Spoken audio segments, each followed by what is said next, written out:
എല്ലാവർക്കും നമസ്കാരം. ആകാശഗംഗ എന്ന നമ്മുടെ യൂട്യൂബ് ചാനലിലേക്ക് എല്ലാവർക്കും സ്വാഗതം. ഇന്ന് ഞാൻ വന്നിരിക്കുന്നത് കർക്കിടക മാസം വരികയാണല്ലോ. പിതൃക്കൾക്ക് വേണ്ടി ബലികർമ്മങ്ങളൊക്കെ ചെയ്യുന്നത് കർക്കിടക മാസത്തിലെ കറുത്തവാവിനാണല്ലോ. ഈ വർഷം കലണ്ടറിൽ കറുത്തവാവ് ആഗസ്റ്റ് മാസം 4-ാം തീയതിയും വാവുബലി 3-ാം തീയതിയുമാണ് അടയാളപ്പെടുത്തിയിരിക്കുന്നത്. പലർക്കും ഇത് കാണുമ്പോൾ ഒരു സംശയമുണ്ടാകും, കറുത്തവാവിനല്ലേ ബലിയൊക്കെ ഇടേണ്ടത് എന്ന്. അതിനുള്ള വിശദീകരണമായാണ് ഞാൻ നിങ്ങളുടെ മുന്നിൽ വന്നിരിക്കുന്നത്.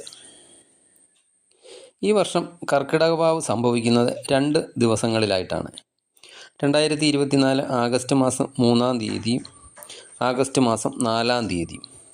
അപ്പോൾ സ്വാഭാവികമായും ഒരു സംശയമുണ്ടാകും, 3-ാം തീയതി ബലിയിടണോ 4-ാം തീയതി ബലിയിടണോ എന്ന്. പഞ്ചാംഗപ്രകാരം നമ്മൾ പിറന്നാൾ കണക്ക് നോക്കുന്നത് ഉദയത്തിന് ശേഷം 6 നാഴിക നക്ഷത്രമോ അല്ലെങ്കിൽ തിഥിയോ ഉള്ളപ്പോഴാണ്. അതുപോലെ പിതൃകാര്യങ്ങൾക്ക് അസ്തമനത്തിന് മുൻപ് 6 നാഴിക നക്ഷത്രമോ തിഥിയോ ഉള്ളപ്പോഴുമാണ് പിതൃകാര്യങ്ങൾക്ക് കണക്ക് നോക്കുന്നത്. അസ്തമനത്തിന് മുൻപ് 6 നാഴിക മുതൽ നക്ഷത്രമോ അല്ലെങ്കിൽ തിഥിയോ ഉണ്ടെങ്കിൽ ശ്രാദ്ധം അന്നേ ദിവസം ആചരിക്കാം എന്നാണ് കണക്ക്. അന്ന് രാവിലെ നക്ഷത്രമോ തിഥിയോ വേണമെന്നും നിർബന്ധം ഇല്ല.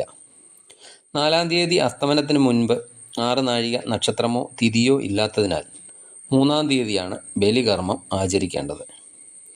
3-ാം തീയതി പുലർച്ചെ മുതൽ 11 മണി വരെ ബലികർമ്മത്തിന് സമയമുണ്ട്. 2-ാം തീയതി ഒരിക്കലൊക്കെ എടുത്ത് 3-ാം തീയതി പുലർച്ചെ അടുത്തുള്ള ക്ഷേത്രത്തിലോ പുണ്യസ്ഥലങ്ങളിലോ ഒക്കെ ബലികർമ്മങ്ങൾ അനുഷ്ഠിക്കാവുന്നതാണ്. അതുപോലെ എന്തെങ്കിലുമൊക്കെ കാരണങ്ങൾ കൊണ്ട് കർക്കിടകവാവിന് ബലികർമ്മങ്ങളൊക്കെ അനുഷ്ഠിക്കാൻ സാധിക്കാത്തവരാണെങ്കിൽ അവർക്ക് തുലാമാസത്തിലെ അമാവാസിക്കും ബലികർമ്മങ്ങൾ ചെയ്യാമെന്ന് പണ്ടുള്ളവർ പറയുന്നുണ്ട്. നിങ്ങൾക്ക് ഈ വീഡിയോ ഇഷ്ടമായാൽ ലൈക്ക് ചെയ്യുക, മറ്റുള്ളവരിലേക്ക് ഷെയർ ചെയ്യുക. അതുപോലെ സബ്സ്ക്രൈബ് ചെയ്യാത്തവരാണെങ്കിൽ ചാനൽ ഒന്ന് സബ്സ്ക്രൈബ് ചെയ്യുക. മറ്റൊരു വീഡിയോയുമായി വീണ്ടും കാണാം. നന്ദി, നമസ്കാരം.